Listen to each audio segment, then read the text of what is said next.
Welcome to the Binge. Ever wonder about the time thousands of people lost their minds and sometimes their lives chasing shiny rocks in California? Or perhaps you've pondered the sheer audacity of digging a 363-mile ditch across New York State, a feat that transformed a nation?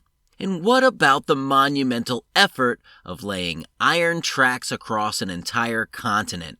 Join us as we dive deep into these fascinating, sometimes baffling, and always entertaining stories from history and beyond.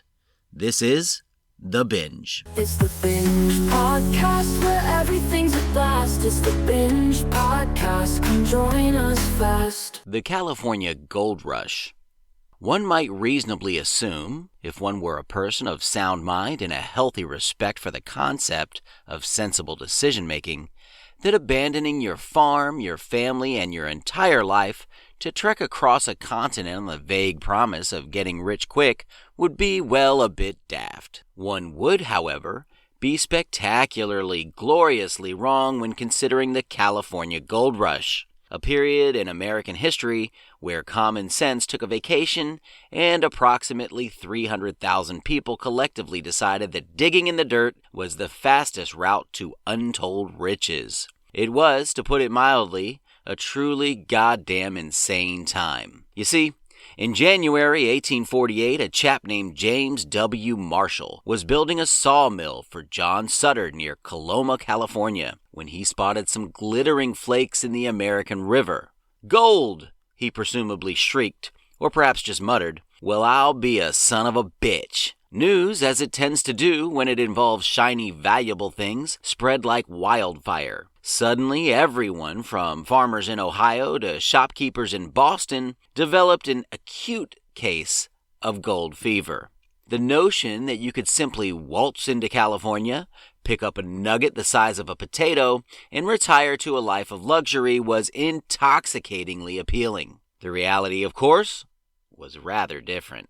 The journey itself was an exercise in masochism. Thousands embarked on overland trails, enduring blistering heat, freezing nights, cholera, dysentery, and the general unpleasantness of traveling by wagon for months on end.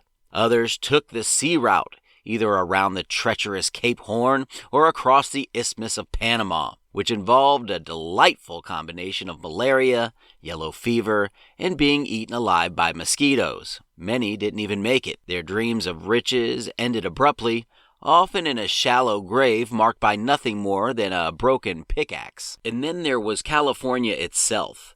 San Francisco, a sleepy little hamlet before the rush, exploded into a chaotic, lawless boom town. Prices for everything went through the roof.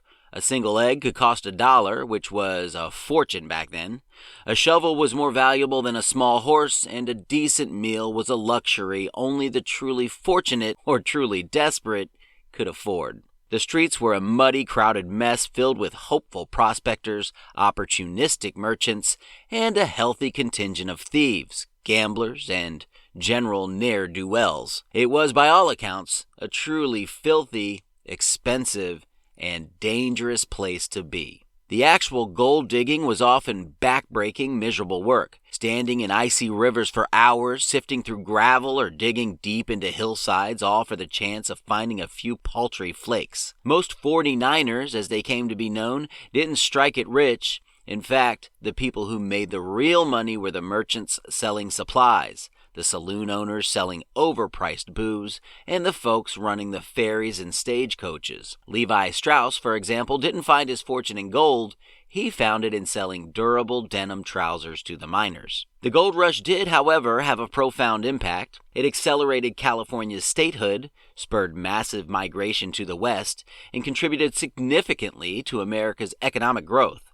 It was a period of wild ambition, incredible hardship, and a fair amount of human folly.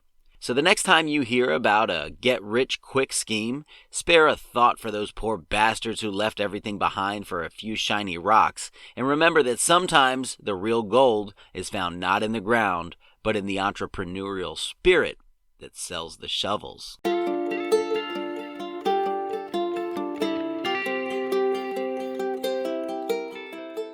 The Erie Canal, America's big ditch. One might look at a map of New York State today and see a perfectly sensible, if somewhat winding, waterway connecting the Great Lakes to the Atlantic Ocean. One might, in a moment of profound understatement, consider it a rather clever bit of engineering. One would, however, be spectacularly, gloriously understating the sheer, audacious, and frankly bonkers ambition that went into building the Erie Canal, a project derided as Clinton's ditch and thought by many to be an impossible folly. It was, to put it mildly, a truly goddamn monumental undertaking. You see, in the early 19th centuries, America was expanding, but its interior was largely isolated. Getting goods from the burgeoning farmlands of the Midwest to the bustling markets of the East Coast was an arduous, expensive, and often perilous affair, involving wagons, rough roads, and the general misery of overland travel.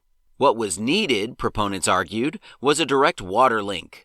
The problem? There was a rather inconvenient stretch of land, some 363 miles of it, between the Hudson River and Lake Erie, complete with hills, swamps, and a distinct lack of existing navigable waterways.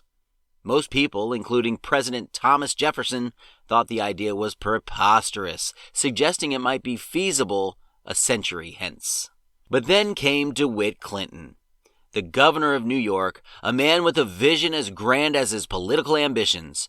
He campaigned tirelessly for the canal, enduring ridicule and skepticism. Construction began in 1817, and it was, by any measure, a staggering feat.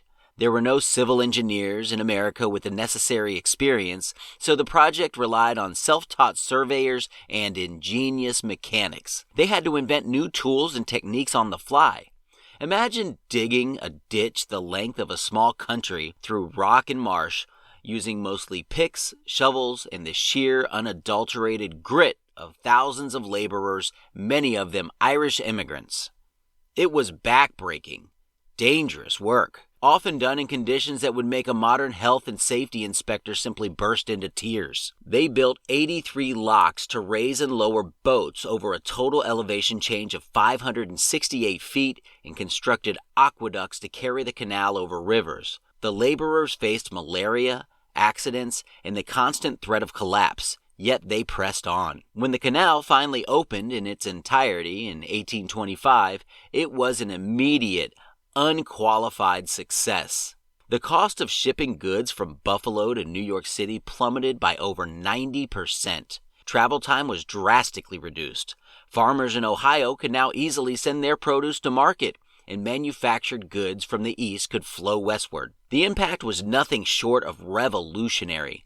It transformed New York City into the nation's premier port, fueling its growth and prosperity. It opened up the American interior for settlement and commerce, helping to knit the young nation together economically. Towns sprang up along its banks, and the canal became a vital conduit for people and ideas, not just goods. It was a testament to American ingenuity, perseverance, and a willingness to tackle seemingly impossible challenges. So the next time you hear about a grand infrastructure project, spare a thought for those determined individuals who dug Clinton's ditch, proving that sometimes even the most insane-sounding ideas can change the course of a nation. The absolute bastards who doubted them must have felt like right fools.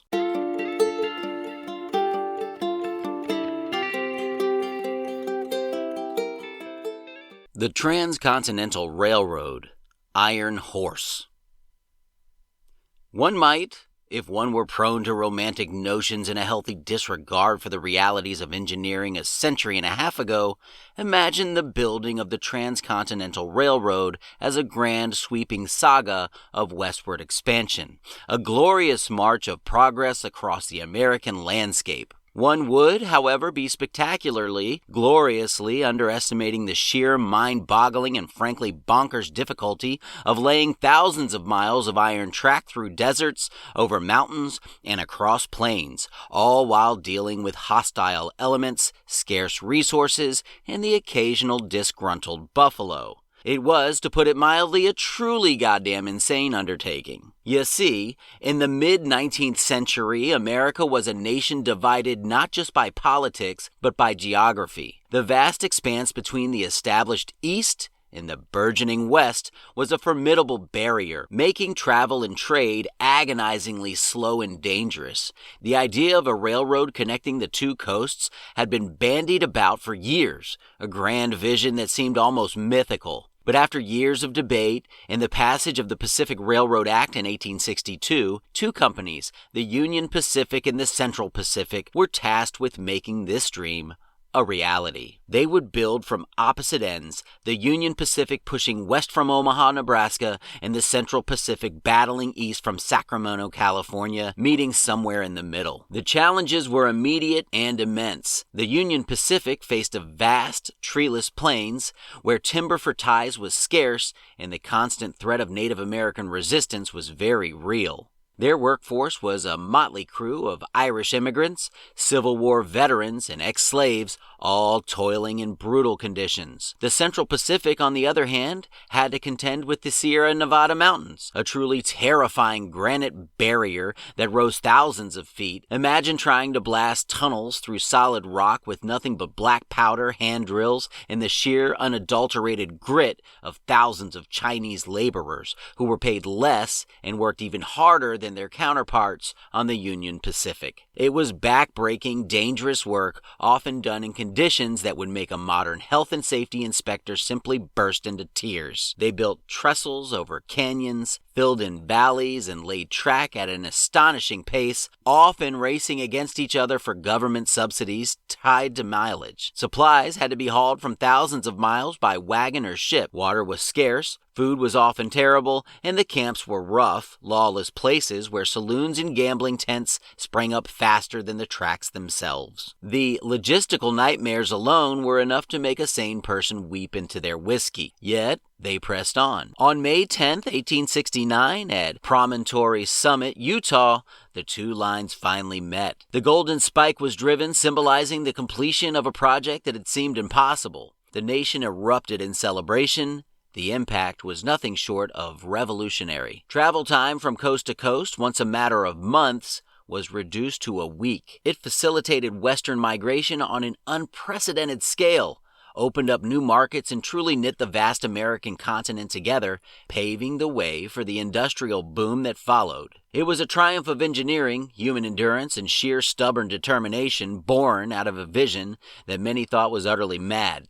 So the next time you hear about a grand infrastructure project, spare a thought for those determined individuals who laid the iron horse across America, proving that sometimes even the most insane-sounding ideas can change the course of a nation.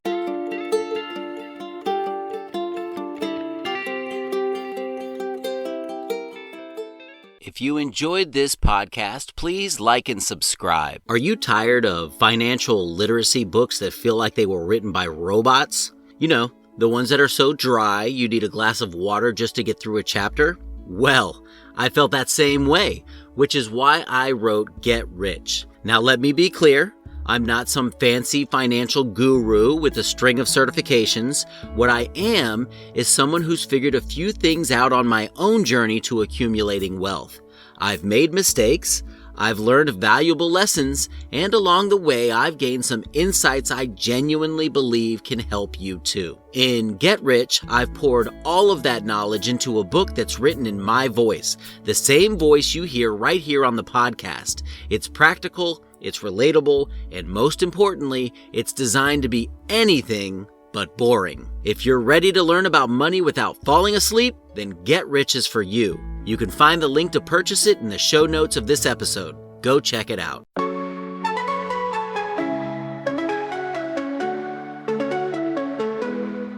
You know by now, got stories to tell, from the small to the grand, all under one spell. We talk about this, we laugh about that, from the strange to the bliss. Get ready to chat. It's the Binge Podcast, where everything's a blast. It's the Binge Podcast, come join us fast.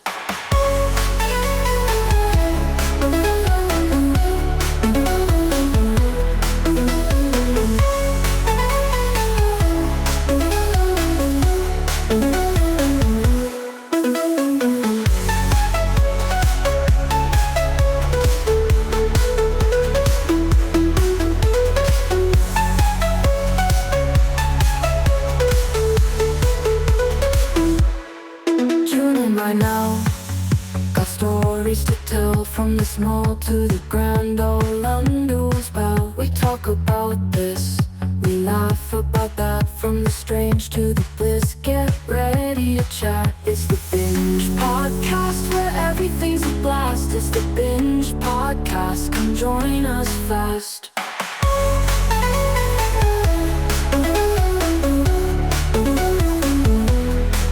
It's the Binge Podcast, where everything's a blast. It's the Binge Podcast, come join us fast.